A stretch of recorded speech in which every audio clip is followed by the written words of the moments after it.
할렐루야. 한순엄씨, 내 집을 아니오는 없고. 여러분, 올바른 믿음 갖기를 주의 이름으로 축원합니다. 시원찮은 믿음 가지면 큰일 나요. 확실한 믿음 갖지 않으면 보장할 수도 없고 장담할 수도 없어요. 어저께 우리 집사님이 14명을 초청을 해서 식사를 샀어요. 장어집에 가서 샀는데 아마 밥값이 상당히 많이 들어갔을 겁니다. 시큰 먹였어요. 그래도 그것도 부족했던지 집집마다 보따리 싸가지고 장어 초벌구이한 거, 거기다가 또 장어탕 뭐 이래가지고 전부 봉송까지. 그러니까 아마 굉장히 돈이 좀 많이 들어갔을 겁니다. 그런데 그 집사님은 우리 교회 난생 처음 교회를 나온 부부들이에요. 그래가지고 이 집은 교회 나온 지 지금 10개월밖에 안 되는데 초고속으로 서리집사 임명을 받은 집이에요. 그런데 수십 년 믿은 사람보다 더 믿음이 좋아요. 모든 공예배 철저하게 지킵니다. 그리고 새벽기도 절대 빠지는 일이 없어요. 금요기도에 다 나오고.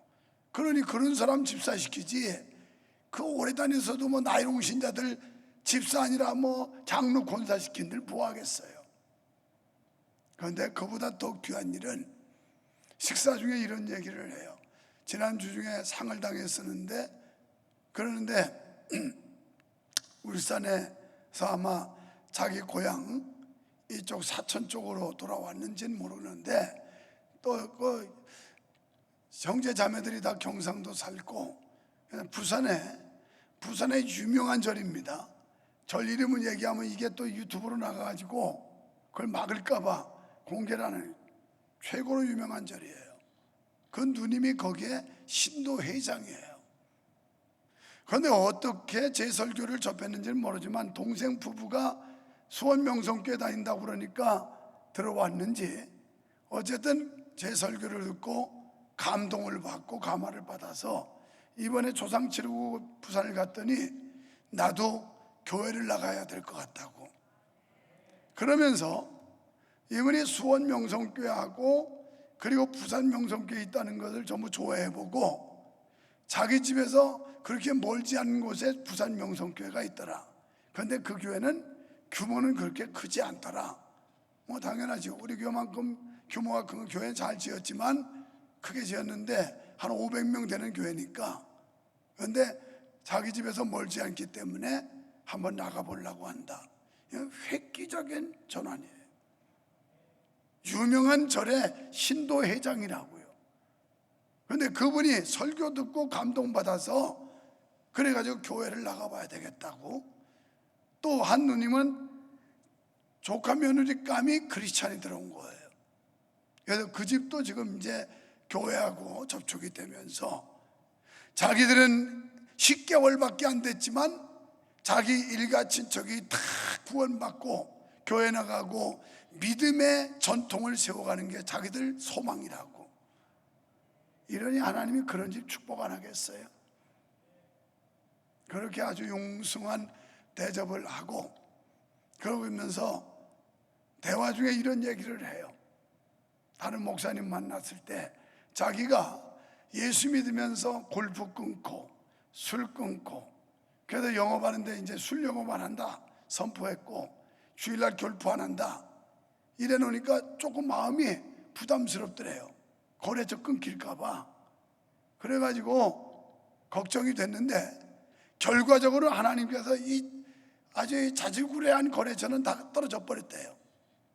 그런데 굵직한 것 갖다 줘가지고 하나님께서 그보다도 더 훨씬 잘 되게 이렇게 했다고 잠시 식사하고서 간증을 하더라고요. 그러면서 오늘도 서울 사무실을 가봐야 된다고 바빠가지고 직원 몇 명이 와서 지금 근무하기 때문에 가서 둘러도 보고 격려도 해야 된다고. 여러분, 하나님 멋진 분이세요. 오늘 우리가 올바른 믿음을 가져야 됩니다. 오늘 하나님께서는 올바른 믿음 가져라. 나는 어저께 점심 대접 잘 받고 오후에 뭐 이 사람 저 사람 선물 들고 와서 전달해 주고, 그런데 여러분, 세계 기독교사의 한 획을 걷던 조용기 목사님이 천국에 갔어요. 그런데 그분의 하관 예배하는 이런 장면을 영상에서 보면서 인생이 무엇인가? 이런 생각이 들어요. 인생이 뭘까? 아무리 유명해도 결국 이 세상을 떠날 날이 오는 게 인생인데, 나는 과연 내가 천국 갈 자신이 있나? 구원의 확신이 있나? 이게 자문자답을 하게 되면서 공허한 거예요. 오죽하면 저녁 때 저녁을 먹으러 간 거는 우리 손주들 보러 가느라고 잠깐 들었는데, 내가 길 가면서 우리 아내한테 그랬어요. 여보, 나 오늘 내 마음이 굉장히 심란하다. 그리고 어떻게 보면 좀 허무감에 빠져 있다. 과연 내가 목회하는 이 목회 현장에 이 사람들이 천당 갈 수 있을까? 목사인 나도 때로는 그런 어떤 그 공허감 속에서 갈등을 하는데, 내가 신학교 2학년 때 하나님께서 이상을 보여주고 천당과 지옥을 보여주고 그래서 천국과 지옥이 있음을 확실히 믿게 됐는데도 불구하고 내 믿음이, 구원에 대해서 의심이 갈 때가 있는데, 과연 이 사람들, 우리 교회 소속해서 다니는 이 사람들 몇 %나 천국을 믿고 갈 수 있을까? 이게 퀘션이에요. 미안합니다만은 여러분이 다 천국 가야 될 텐데 그렇지 않을 것 같아서 속이 답답하다는 얘기예요. 정신 똑바로 차리고 믿어야 됩니다. 천당에 못 간다면 무슨 의미가 있고 무슨 보람이 있겠어요? 뭐 하려고 지금 들뜬 분위기에 명절 기분 살리느라고 사람들이 우왕좌왕하는 이때 여기 앉아 있을 이유가 뭐냐고요. 그래서 나는 그게 퀘션이야. 내가 목회하는 이 목회 현장에 내가 얼마나 확실하게 천국을 전해줬고 천국을 믿어서 여기 천당 갈 사람이 몇 %나 될까 하는 거예요. 그런 걸 생각하니까 심각해지더라고요. 나부터 돌아봤고 여러분을 한번 평가를 해보게 되는 거예요. 여러분이 어떨까 하는 생각. 본문에서 이사야 선지자는 위선적인 신앙에 대해서 통렬하게 경고하고 있습니다. 그리고 이런 위선적인 신앙과 형식적인 신앙에서 벗어나 진실되고 참된 믿음을 회복하라, 이렇게 촉구하고 있어요. 사실 바벨론 포로촌으로 해서 유대 이스라엘에게 신앙은 형편없었어요. 다 부패하고 타락하고 무너지고, 이것은 사회적으로도 종교적으로도 모든 기강이 다 무너졌습니다. 그런데 희한한 건 그렇게 되면 신앙의 행위도 다 주저앉아야 될 텐데 그렇지는 않았어요. 이 종교의식과 신앙의 행위는 여전히 이어졌다는 겁니다. 참으로 아이러니컬한 그런 부분이에요. 자, 부패하고 타락하고 패역했으면 예배도 다 등지고 전부 이래야 되는데 그렇지는 않았어요. 삶은 다 타락하고 형편없으면서도 예배 생활을 했다는 겁니다. 요새로 말하면 여러분이 구원의 확신도 없고 삶의 진실도 없고 믿음의 온전함도 없으면서 교회는 왔다 갔다 했다는 얘기예요.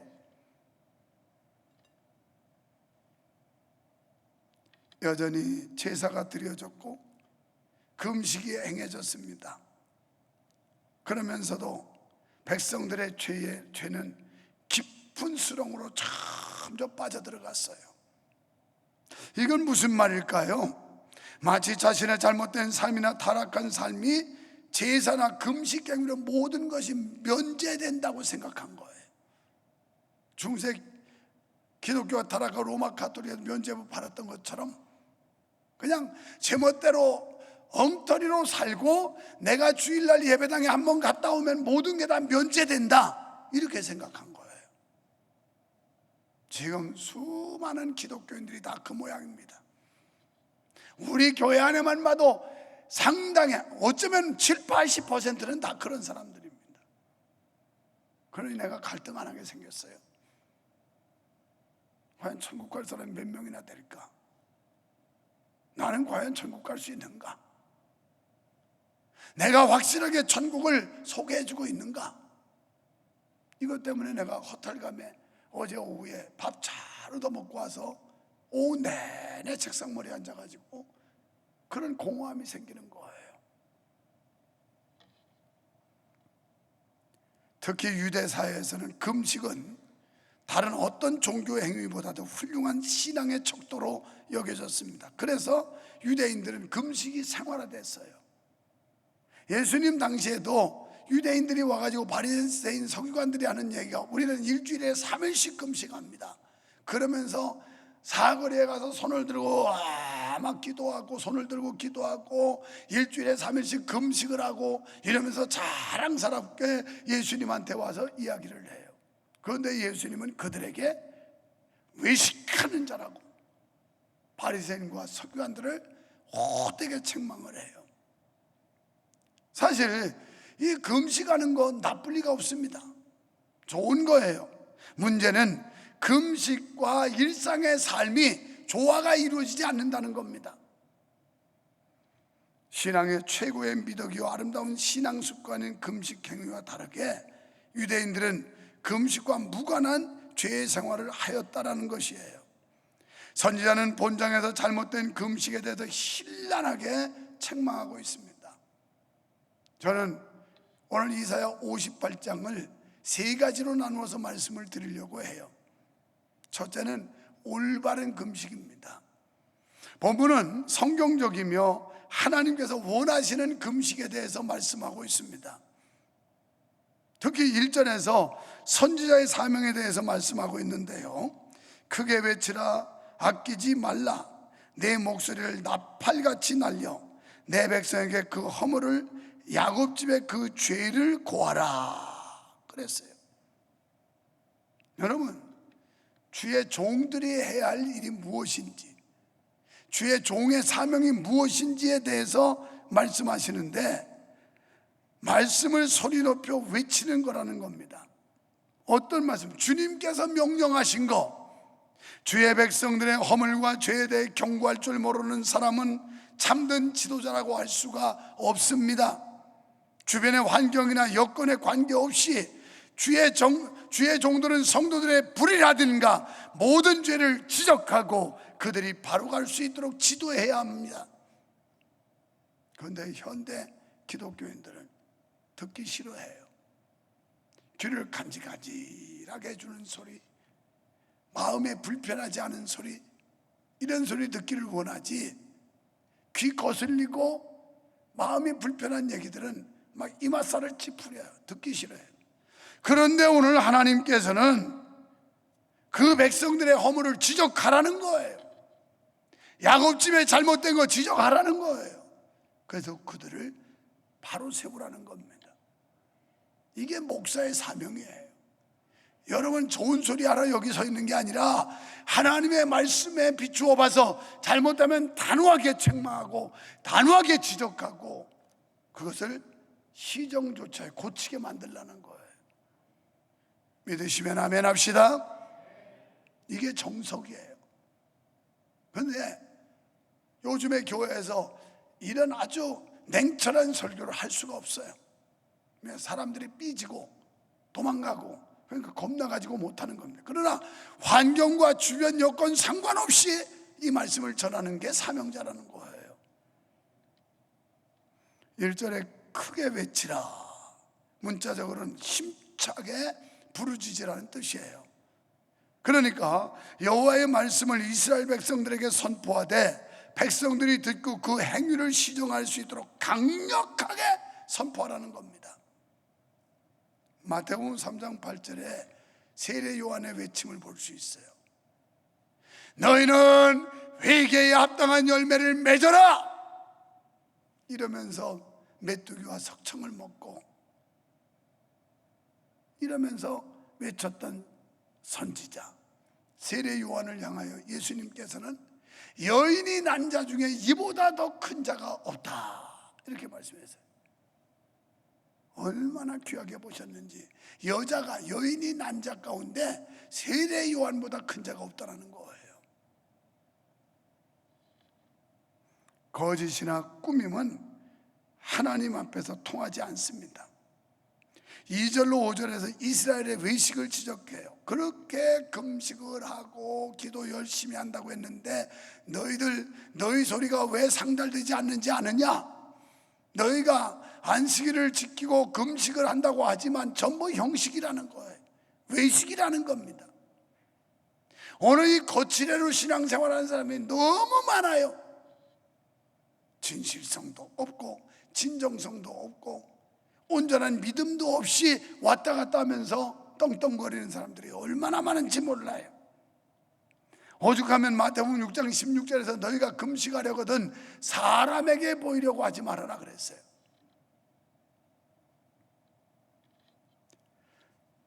여러분, 하나님 앞에서는 진실만 통하는 거예요. 거짓과 꾸밈은 통하지 않습니다. 그런데 당시 이스라엘은 종교 행위를 자기들의 자랑으로 삼았어요. 겉모양은 그럴듯한데 자기 경건을 드러내고 자랑하기 위함이었어요.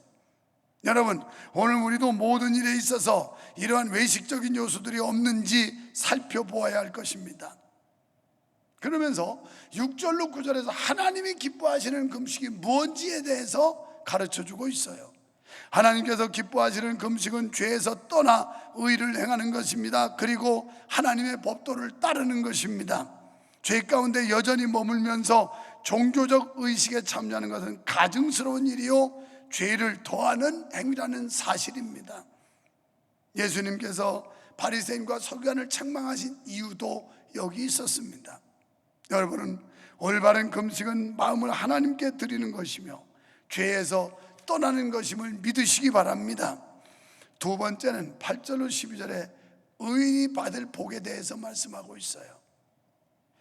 여기서는 하나님께로부터 의롭다 하심을 받은 의인들이 받을 복에 대한 말씀인데 8절에서 아침빛같이 빛이 비추고 치료가 급속할 것이며 하나님의 영광이 함께 하신다라고 말씀해요. 여기서 빛, 아침은 영화롭게 된 상태를 말씀합니다. 치료는 죄로부터의 회복입니다. 그리고 하나님의 영광이 지켜주신다는 거예요. 하나님의 영광이. 이스라엘을 하나님이 지키셨죠. 광야 40년 동안 하나님께서 낮에는 구름기둥으로 밤에는 불기둥으로 그들을 지켜주셨어요. 그리고 변심한 바로가 추격군대를 보냈을 때 진대양난이었어요. 앞에는 홍해, 뒤에는 애국군대. 그때 애국군대가 접근하지 못하고 하나님이 불로 화영검으로 지키셔요. 불로. 그래서 더 이상 접근하지 못하게 했고 홍해를 쫙 깔아가지고 건너게 하시죠. 이런 하나님의 영광, 하나님이 앞뒤 전으로 우리를 지켜주시는 이런 은혜가 여러분에게 있기를 축원합니다. 9절에서 기도응답을 받습니다. 의인은. 여러분, 하나님은 의인들, 그러니까 그 자녀들의 기도에 응답하신다고 그랬어요. 그래서 그들이 부를 때 내가 여기 있노라 이렇게 대답하신대요. 이 말씀은 그들이 언제 어디서나 무엇을 구하든지 그분이 허락하심을 의미해요. 여러분이 정말 의롭게만 살면 염려할 필요 없어요. 왜? 모든 만사의 해결자들이 하나님이 역사하시면 모든 게 해결될 것이기 때문에 그래요. 믿으시기 바랍니다. 그래서 앞서 말씀드린 대로 그 집사님이 그 전까지는 술 가지고 영업하고 골프 가지고 영업하고 그럴 때는 이거 쪼잘한 사업들 이런 것만 하려니까 얼마나 많은 사람 비유 맞춰야 되겠어요. 그런데 지금은 큰 구찌를 그냥 하나님이 던져주셔가지고 회사가 그렇게 번창하고 이미 작년 매출이 다 초과 달성하고 이런다는 거예요. 이게 하나님의 역사예요. 하나님은요 멋진 분이에요. 하나님이 기뻐하시고 한 방에 끝내는 거예요. 한 방에. 우리 교회 수양관이 있습니다. 지금도 사람들이 들어와 있고 오늘도 들어온 모습들을 봤어요. 명절 때도 와서 또 휴가를 보내는 분들도 있는데, 이 옆에 교회 저거 IMF 버티면서 4년 반 동안 아주 죽을 고생하고 지었어요. 그리고 몇십억 빚을 안고 겨우겨우 완공했어요. 그런데 완공한 후에 2년 됐을 때 수요 난예배 때 어느 집사님이 자기 재산의 11조라고 낸 거예요. 보니까 봉투를 비추는데 수표는 수표인데 동그라미가 이렇게 했는데 점 찍힌 것도 보이고, 그런데 똑똑한 사람은 점만 봐도 일시 백천 이거 안 따져도 된다며. 그런데 나는 그 부분은 모르고 일시 백천 만 십만 백만 천만 이렇게 따져야 돼요. 그래서 우리 집 사람이 항상 지적해요. 여보, 다른 건 똑똑한 것 같은데 그거 돈 좀 붙인 것만 보면 벌써 얼마짜리인지 아는데 그걸 모르냐고 해서, 이 사람아, 그런 거 얘기하지만 나는 일시 백천 만 십만 백만 천만까지 거 밤새도록이라도 했으면 좋겠다, 돈만 많아서. 내가 그랬어요. 근데 궁금한데 예배 시간에 볼 수는 없고 기도를 했지만 내려와서 열어보니까 1억짜리 자기합수비 2장이었어요. 빚을 갚아야 되겠지만 의미 있는 데 쓰자 해서 그거 가지고 만든 게 지금 신두리 수양관이에요. 작년에 이 코로나가 벌어지면서 여러분 예배를 못 모이는데 처음 규제 받으면서 딱 헌금이 나왔는데 평소 주일에 10분의 1도 안 나왔어요. 얼마나 허탈한지, 얼마나 허망한지. 주일 예배 마치고 월요일 새벽같이 수양관에 갔어요. 허탈한 마음을 달래면서 외롭게 보내고 있는데 어느 집사님이 전화가 왔어요. 목사님 어디 계시냐고. 나 수양관에 제가 뵈러 가겠습니다. 아니 뭘 여기까지 오냐고 그랬더니 가야 된다고, 퇴근하고서 들으겠다고, 오지 말라고, 올라가서 만나자고 그랬더니 아니래요. 그것도 그날 2억 7천만 원 11조를 들고 와서, 여러분 그거 평소에 나오는 거에 몇 배로 하나님이 주시더라고. 이런 하나님이야, 이런 하나님. 그래서 그 돈도 의미 있는 데 써야 되겠다 싶어서 그 돈 별도로 지금 예치해 놓은 거예요. 수양관에 강당 겸 체육관 짓는 데 쓰려고 별도로 더 들어가겠지만 예치해 놓은. 이런 못쟁이한 의인에게는 복 주겠다는 거예요. 우리가 하나님과의 관계가 원만하게 잘 이루어지는 사람, 이런 사람들에게 하나님이 축복을 해주는데, 어떤 축복이냐, 언제 어디서나 필요를 채워주시는데, 예레미야 33장 3절에 너는 내게 부르짖으라 그러면 내가 응답하겠고 내가 알지 못하는 크고 비밀한 일을 내게 알려주리라. 이런 하나님 믿으시면 아멘 합시다. 그러면서 11절에 가서는 여호와가 항상 인도해 주신대요. 항상. 여러분, 의인은 그가 어디로 행하든지 항상 여호와의 인도와 보호가 있는 줄 믿습니다. 때문에 그 길이 안전해요. 하나님께서 우리를 인도하시는데 쉴 만한 물가로 인도하셔서 요란한 중에서도 평안을 잃지 않게 해주십니다. 주님의 인도를 따르는 사람은 실패함이 없는 걸 믿으시기를 바랍니다. 그래서 나는 내가 개척 때부터 지금까지 살아오면서 배짱이는 목회라는 것, 그래도 내가 믿는 하나님은 능력의 하나님이고 하나님 앞에서만 정직하고 바로 서면 하나님이 해결한다. 하나님 한 방에 홈런 치시는 분이다. 내 이걸 믿기 때문에 사람한테 구질구질하게 안 노는 거예요. 우리 교회도 왔다 삐지는 사람 많이 있어요. 붙들 줄 알지요? 천만에 붙드는 법이 없어요. 개척 때부터 지금까지. 왜? 하나님이 내 편이고 하나님이 내 길 인도하고 하나님이 우리 교회와 내 앞길을 인도하신다고 믿어지면 그거 그렇게 사람한테 빌붙고 구걸하게 비겁하게 살 이유가 없어요. 이런 하나님 믿으세요. 당당하게 세상을 호통치고 사세요. 비실비실하게 살지 마세요. 우리 백그라운드가 든든한 하나님이 계신데 뭘 겁내? 뭐 사람에게 비유 맞춰요. 그걸 사람들은 이해 못하면 뭐 목사가 교만하다는 둥 자만하다는 헛소리 하는데, 내가 믿는 하나님이 있기 때문에 그 소리 치는 거예요. 이런 하나님 믿기 때문에. 12절에 후대의 복을 주신대요. 여러분보다 여러분 자녀대가 잘 되기를 축원합니다. 그게 더 중요한 거예요.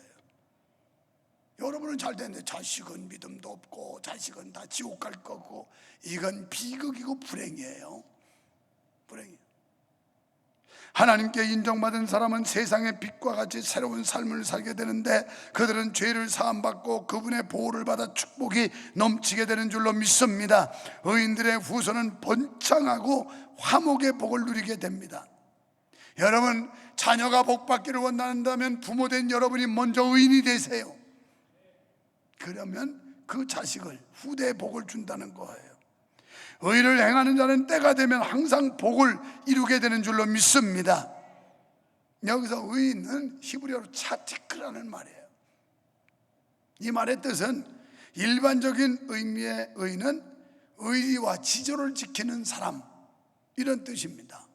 그런데 성경에서는 하나님과 바른 관계에 놓여진 자, 우리가 사람 관계도 중요하지만 하나님과 어떤 관계에 놓여져 있느냐, 저 신앙에 의해 의롭다함을 입은 자, 이걸 의인이라고 그러는 거예요. 로마서 1장 17절에 복음에는 하나님의 의가 나타나서 믿음으로 믿음에 이르게 하나니 기록된 바 오직 의인은 믿음으로 말미암아 살리라. 의인은 믿음으로 말미암아 살리라. 세 번째 13절로 14절에 안식일을 바로 지켜야 합니다. 그게 올바른 믿음이에요. 성도는 안식일을 바로 지켜야 하는데, 이날은 여호와의 날로 성일이기 때문에 존귀하게 지켜야 합니다. 그런데 우리의 사고는 어떠냐? 한 주간의 피로를 풀고, 그러니까 엿새 동안 일하고 하루 쉬라고 그랬대서 오늘 주일날 쉬는 날로 알아요. 쉬는 거 아니에요. 이날은 주님 앞에 헌신하는 날이에요. 더 바쁜 날이에요. 우리 장로님들 일부 예배 마치고 지금 구석구석에서 여기저기서 전부 헌신하라고 얼마나 바쁜지 몰라요. 저녁 예배까지. 나는 우리나라 주 5일째 근무될 때 굉장히 기뻐했어요. 정말 잘 됐다. 많은 목사님들이 우려했습니다. 주 5일 근무되면 교인들이 주말에 다 도망가고 산으로 들로 바다로 다 도망가서 교회가 텅텅 빌 거라고. 나는 오히려 정반대로 생각했어요. 그렇지 않다고. 성도들 제대로 믿는 사람 얼마나 주일날 고달프냐고. 쉴 날이 없다고. 그래서 금요일까지 근무하고 토요일날은 쉬게 하고 주일날은 주를 위해서 헌신하고 잘 됐다고. 그게 맞아떨어진 거예요. 맞아떨어져. 이 날은 우리 날이 아니에요. 놀러 다니고 뭐 즐기는 날이 아니라 하나님을 영원롭게 하는 날이에요. 하나님 앞에. 그런데 우리는 일주일에 피로를 쉬고 짜여진 1시간의 예배 참여하면 내가 성수주일에다 모든 거 다 했다, 이렇게 안위를 사는데 착각하지 마세요. 그건 온전한 주의를 지키고 있는 사람이 아니에요. 그런데 대부분의 상당수의, 아니 한 7, 80%가 그렇게 살아요. 그러니 이게 천당이 있는 건지 없는 건지, 천국은 갈 건지 못 갈 건지 궁금해요. 궁금해. 답답해요. 절에서 저 사람들 천당 행위로 가는 건 아니지만 믿음에는 열매가 있는데, 믿음이 있으면 열매를 보여지게 돼 있는 거예요. 하나님 사랑하면 사랑하는 표현이 나타나는 거예요. 그게 안 나타나는데 입으로만. 여기 이사야 선지 시대에 유다 이스라엘 백성들이 입술로만 입에 밴 신앙이었어요. 전부 명목상 크리스찬이었어요. 여러분, 국민에게는 4대 의무가 있습니다. 우리 국민에게. 그게 국방, 물론 뭐 여성들에게는 없지만 국방의 의무, 교육의 의무, 납세의 의무, 근로의 의무, 이런 거 있어요. 교육인가? 오래돼 그도 잊어버리나. 하여튼 4대 의무. 이건 기본이에요. 마찬가지로 우리 그리스도인들에게, 하나님의 자녀된 자들에게 2가지 기본, 이건 기본이에요. 11조와 성수주예요. 11조. 어떤 사람이 그것도 걸립디다. 자기 보고 얘기하는데도 좀 걸려서요. 여러분도 11조 정확하게 하는 건 11조 아니에요. 그건 어떤 사람은 그냥 월정 원금 내는 거예요. 월정. 뭘 내가 11조라 하고 이름 써서 이만큼 정한 거 그냥 낸다. 이건 11조 아니에요. 너희의 온전한 11조를 나의 집에 드려, 이렇게 나와요. 그냥 적당하게 어림수로 그리고 그냥 멀쩡한 금 내듯이 한 달에 한 번 내는 거 체면치레, 이거 바로 하는 거 아닙니다. 그런데 이게 대단한 줄 알아요. 11조하고 성수주라는 거 대단한 줄 아는데 이건 기본이야, 기본. 적어도 구원받고 믿음으로 의롭게 된 하나님의 자녀라면 이건 기본인 거예요. 대한민국에서 국민의 4대면 기분하면서 자랑하는 사람이 있습니까? 그건 당연히 할 거니까 자랑도 안 해요. 오늘 예수 믿고 구원받아 천국을 소망하는 사람이라면 이 두 가지는 기본이기 때문에 이거 해놓고 의시되고 거칠해하고 거드름 피울 이유가 없다는 거예요. 여기서 지금 하나님 그 말씀하는 거예요. 너희가 금식하고 하는데 금식하면서 또 성의를 지킨다고 그러면서 쌈질이나 하고 있고 그러면서 일이나 하고 있고 저 세상 일하고 하면서 이 못된 짓 하는 거 다 지적하고 있잖아요. 이날은 인간을 위해 사는 날이 아니라 하나님을 위해 사는 날인 줄 믿으시기 바랍니다. 우리가 안식일에 주의 율례를 세우고 하나님의 베푸신 은혜를 기억하며 거룩히 구별하여 지켜야 할 줄 믿으시면 아멘 합시다. 그래서 올바른 믿음으로 회복해야 돼요. 지금 형식상 명목상 그리스도인들 이제는 달라져야 돼요. 올바른 믿음으로 해서 진정한 의인이 되지 못하면 천국 못 가요. 진정한 의인이 되지 못하면 교회 다녔다고 가는 거 아니에요. 못 가요.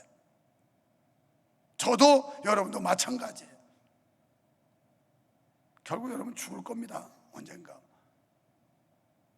세계를 죽는다고 대한민국 대통령은 몰라도 조윤기 목사님은 남미, 아프리카 세계 도처에서 모르는 사람이 없을 만큼 그렇게 기독교 역사의 한 획을 그었던 정말 거목이고 훌륭한 분이었어요. 그런데 그분이 86세 일기로 천국 가시는 걸 보면서 나는 몇 년 남았나? 나는 얼마나 살 것인가? 나도 언젠가 죽음을 맞이할 텐데 내가 천국 갈 수 있는 자신은 있나? 확실한가? 이것 때문에 내가 오후 내내 허탈감에 빠지고 뒤숭숭하고 이랬다 이 말이에요. 방심하지 마세요. 똑바로 믿으세요. 똑바로 주님의 율례를 따라 하나님 말씀 따라 살아야 된다는 거예요. 그래서 올바른 믿음으로 하나님을 기쁘시게 하는 성도 여러분 되기를 축원합니다. 하나님께 인정받는 성도가 됩시다. 인정받는. 요즘 제가 근래 들어서 하나님이 탐내는 사람, 하나님이 탐내는 교회 되게 해달라는 기도하자고 많이 호소하거든요. 탐나는 사람이 있어요. 교회 안에 수천 명의 성도가 있지만 정말 탐나는. 어제도 식사 같이 한 목사님 그러더라고요. 아유, 목사님이 얼마나 집사님들 자랑하는지 모른다고. 탐나는 성도야. 우리 위에 이런 성도 저런 성도가 있는데 이렇게 모범적이고 이렇게 귀감이 되고 이렇게 훌륭하고, 이게 탐나는 사람이에요. 교회도 하나님이 보실 때 우리 교회가 탐나는 교회가 돼야 되지 않겠어요? 하나님은 다윗을 탐내셨어요. 그래서 사도행전 13장 22절에서 내가 이새의 아들 다윗을 만나니 내 마음에 합한 자로다 하고 기뻐하세요. 창세기 22장에 가면 하나님께서 백세 때 주었던 이삭을 모리아산에 번제로 드리라고 그래요.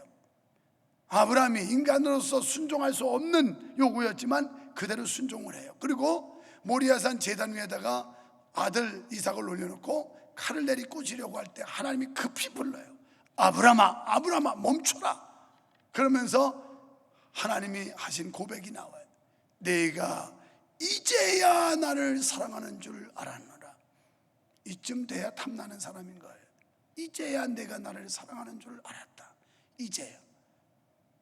여기에 합격하는 저와 여러분이 될 수 있기를 소원합니다.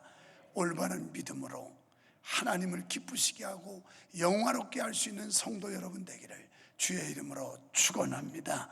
하나님 아버지, 우리 믿음이 다 떨어졌습니다. 믿음이 갈기갈기 찢어졌습니다. 다 헤어져 버렸습니다. 형편없는 수렁으로 빠졌습니다. 그러면서도 착각하고 있습니다. 왔다 갔다 하다 보면 천국 가려니. 아닙니다. 이제 회복해야 합니다. 올바른 믿음을 가져야 합니다. 하나님이 인정하시는 의로운 자가 되어야 할 줄 믿습니다. 주여, 주의 말씀을 우리가 깊이 듣고 새기게 하시고 우리 자신의 믿음을 회복할 수 있는 놀라운 은혜를 허락하여 주시옵소서. 예수님 이름으로 기도하옵나이다. 아멘.